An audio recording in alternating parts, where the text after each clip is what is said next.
Eyes are the windows to the soul. They reveal thoughts and emotions of your character. When we talk to someone, our eyes are naturally drawn to theirs, and we instantly notice when something feels off. That's why getting the animation of eyes just right is so important.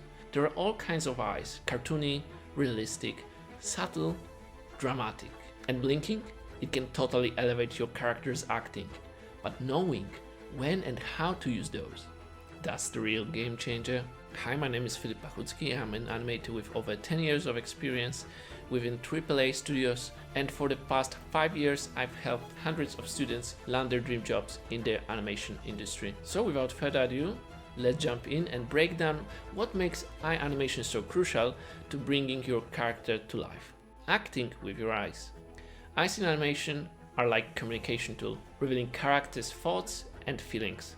In some cases, animation relies entirely on pantomime with no voice acting at all, making the eyes even more critical.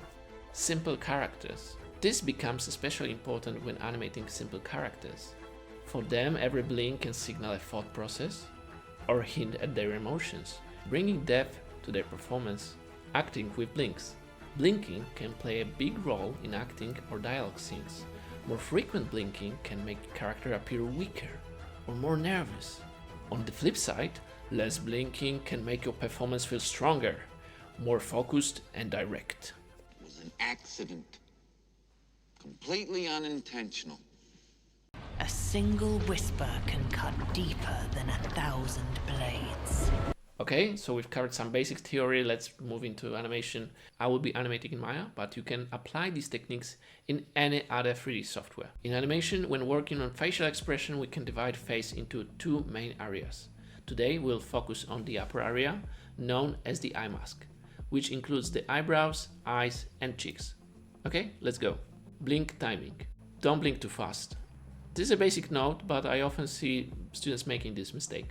Ensure that blinking lasts at least 2 frames, it can be even longer, to feel more subtle and delicate. Use proper controls.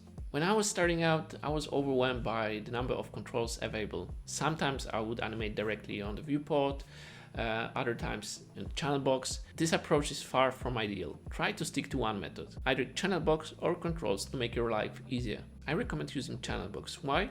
Because blinks often use predefined blend shapes designed specifically for them. Blend shapes are custom deformations created by artists to ensure the animation looks appealing and natural. They provide much better deformation than manual adjustments. Sometimes they even include additional details like wrinkles, as we did in this example. This is a Total War 3 trailer. As before, start by using the big controls first, and only then fine-tune the details with the smaller controls. Head turn blink. If you want to soften your animation, you can add a blink during the head turn. So here's a simple example I've made. Right now we have a simple head movement. Next we can add subtle eye darts, then include blink, and finally refine it with eyebrow adjustments. And as you can see, by adding this blink in the middle of the head turn, animation looks way softer. However, this is a fairly basic rule. Be mindful to not overuse it in every head turn, as it can make your animation feel cliched or predictable. Eyebrows can define lines and enhance your character's performance and support the line of action. They also help break down the movement. In this simple head turn example I made, notice the sequence. The eyes move first, followed by the eyebrows, and finally the head. This layering approach and breaking down of the movement adds a natural flow and appeal to your animation. Keep in mind the character's design.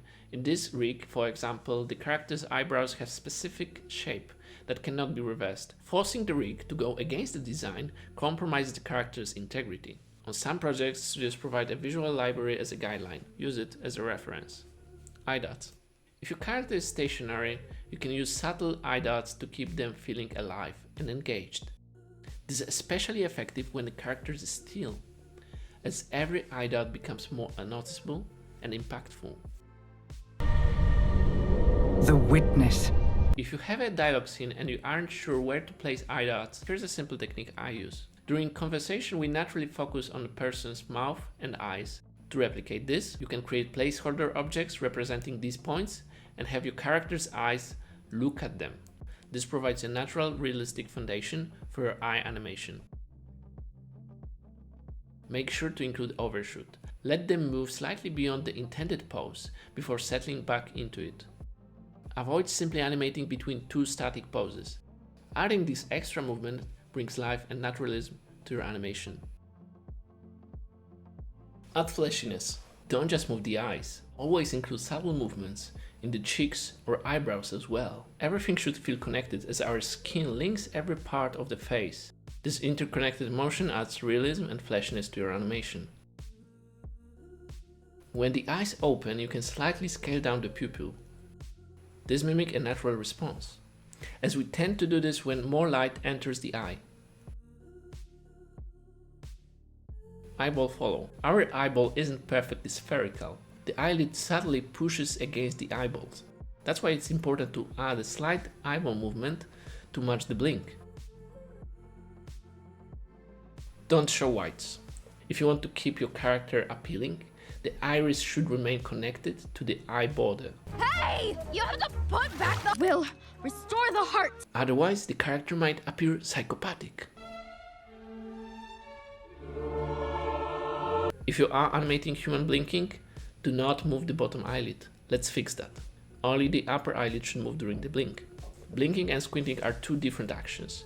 If you look at the facial muscles, you will see that different muscles are responsible for each. Squinting is the moment when the bottom eyelid can finally move. That's because during the blinking, the facial muscles around the eyes tense up. As a result, flesh around the cheeks area pushes the bottom eyelids upward, like this.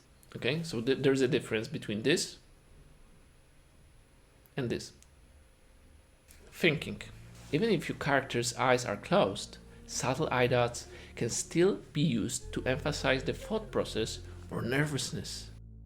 Alright, if you enjoyed this video, press the like button, subscribe for more tutorials like this, and see you in another video.